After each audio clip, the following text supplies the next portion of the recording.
Señores universitarios, distinguido auditorio, tengan todos ustedes muy buenos días, buenas tardes, buenas noches.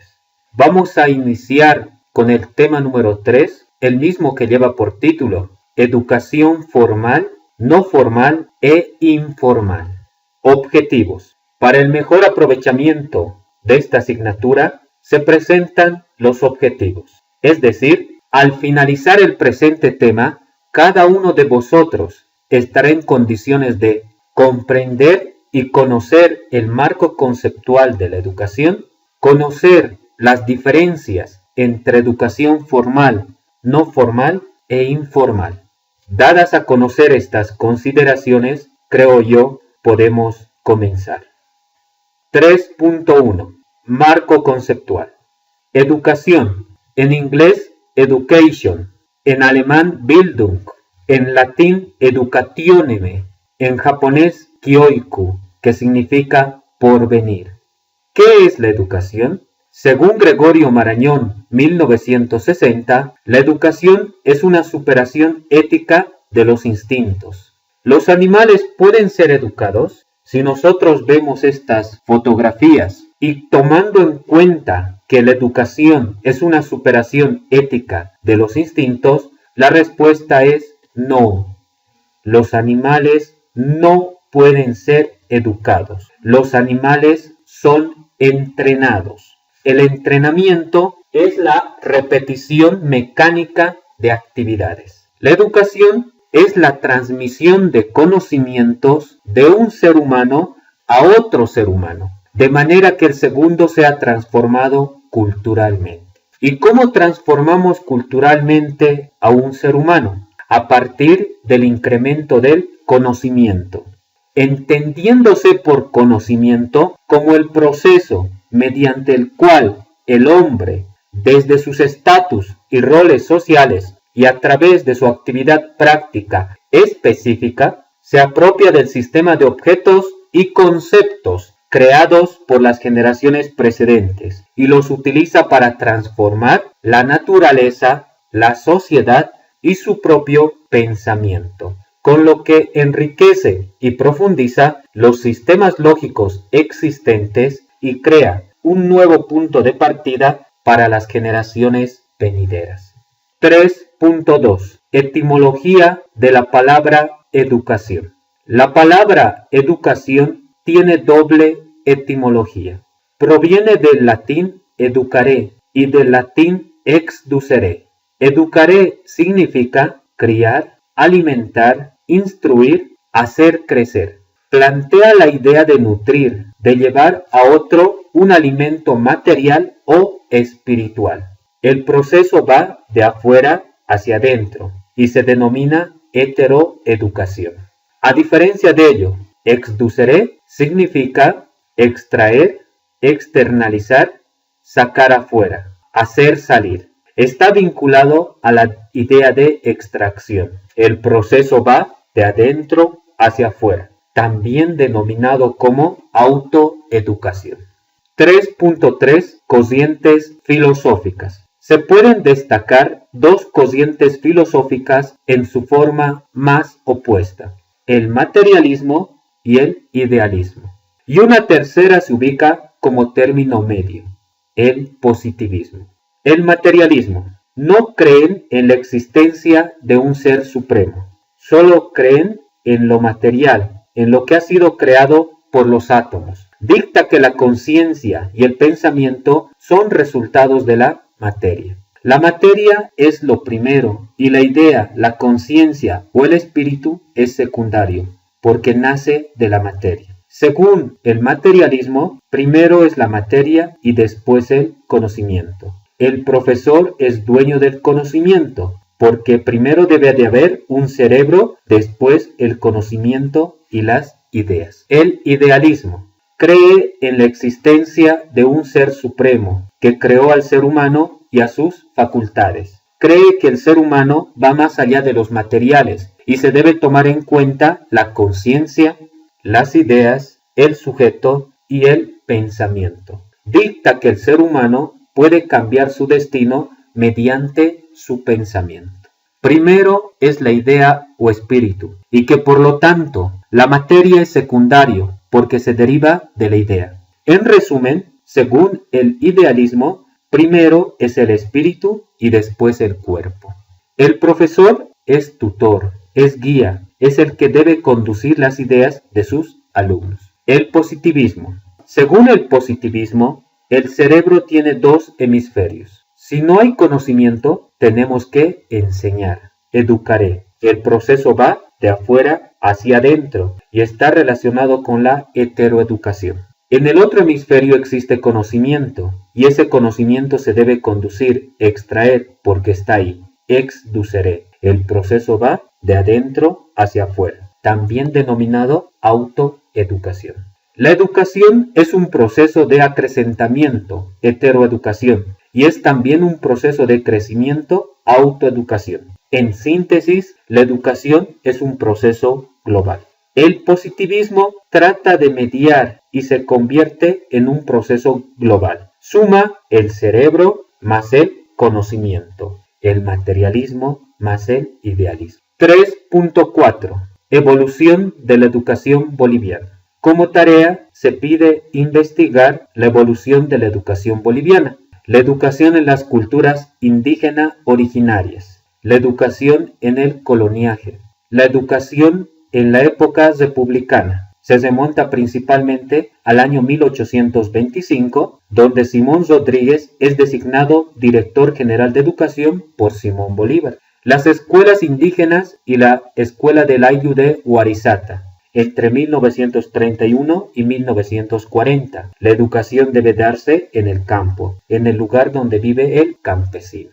El Código de la Educación Boliviana, que fue promulgado el 20 de enero de 1955 y tuvo vigencia hasta el 7 de julio de 1994. La Ley 1565 de Reforma Educativa, aprobada el 7 de julio de 1994. Y finalmente, la Ley número 70, Avelino Siñani Elizardo Pérez, que se aprobó el 20 de diciembre de 2010. Según esta ley, la educación es gratuita en todos sus niveles, primario, secundario y superior.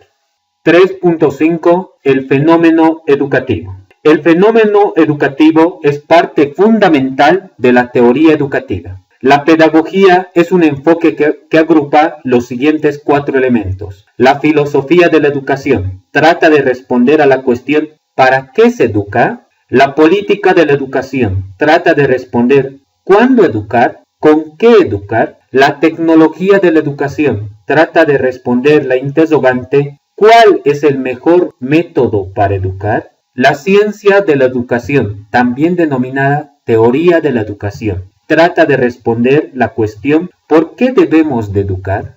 El fenómeno educativo es hecho y proceso que consiste en la acción de una persona para propiciar el cambio de otra persona. Este cambio o resultado final debe ser positivo o favorable para el ser humano. De no ser así, no se considera como fenómeno educativo. De esta definición podemos destacar 2 palabras muy importantes. Hecho es una acción que se manifiesta de manera veloz. Proceso. Existe un determinado tiempo para que el proceso enseñanza-aprendizaje pueda dar resultado. En la realidad existen naturaleza y sociedad. Desde el momento que el ser humano nace, entra en contacto con esa naturaleza y esa sociedad. De manera que de nuestras relaciones con la naturaleza se generan los fenómenos naturales. Y de nuestras relaciones con otras personas se generan los fenómenos sociales y entre ellos los fenómenos educativos. El fenómeno educativo es la parte fundamental de la teoría educativa.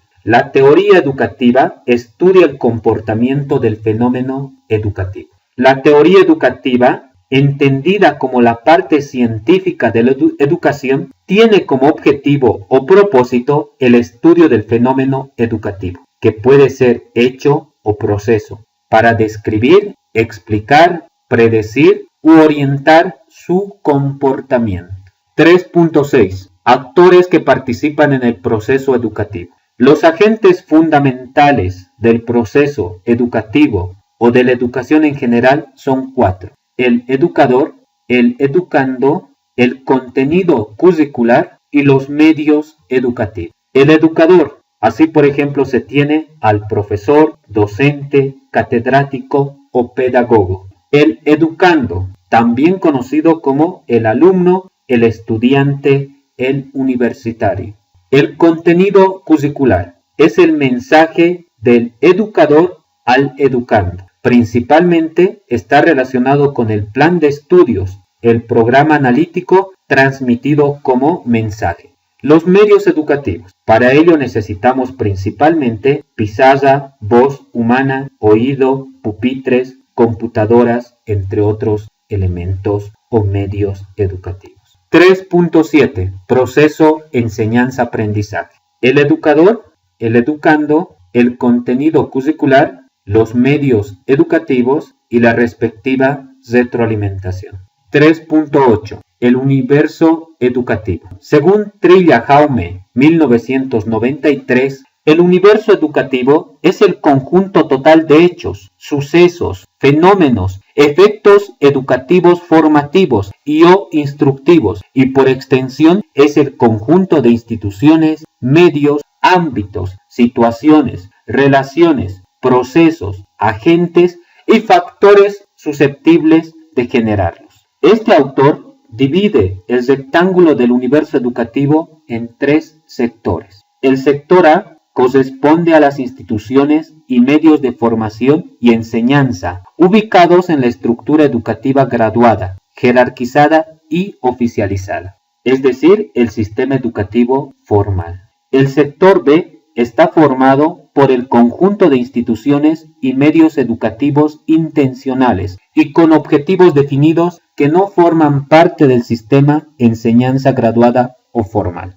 Es la educación no formal. El sector C es constituido por el conjunto de procesos y factores que generan efectos educativos sin haber estado expresamente configurados a tal fin. Es la educación informal.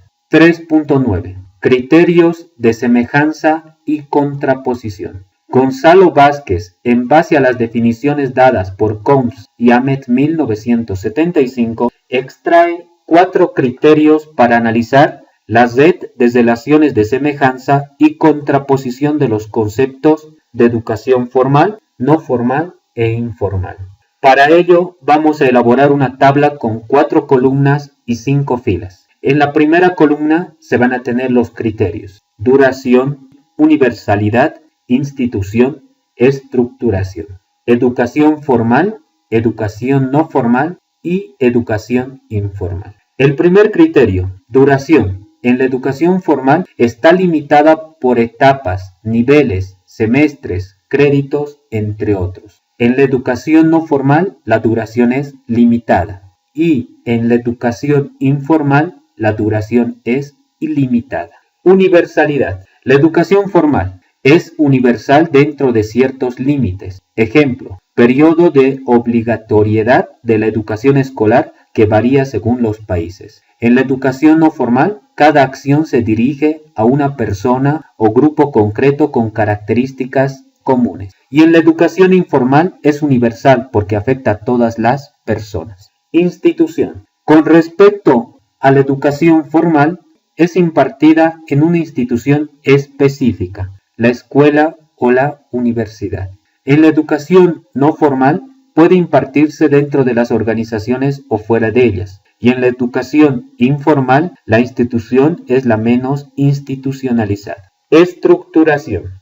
En la educación formal es muy estructurada. La educación no formal también es muy estructurada. Y la educación informal es muy poco estructurada. 3.10. Tipos de educación según Combs y Ahmed. En el año 1975, Combs y Ahmed clasifican la educación en 3 grupos o categorías: la educación formal, la educación no formal y la educación informal. La educación formal es un sistema educativo altamente institucionalizado, cronológicamente graduado y jerárquicamente estructurado, que abarca desde la escuela primaria hasta la universidad. La educación no formal. Toda actividad educativa organizada sistemáticamente que se realiza fuera de la estructura del sistema formal para impartir cierto tipo de aprendizaje a ciertos subgrupos de la población, ya sean adultos o niños. Finalmente, la educación informal es el proceso que dura toda la vida y en el que las personas adquieren y acumulan conocimientos, capacidades, habilidades y actitudes mediante las experiencias diarias y la relación con su medio. Vive el presente para que en un futuro no te arrepientas del pasado. Muchas gracias por su atención.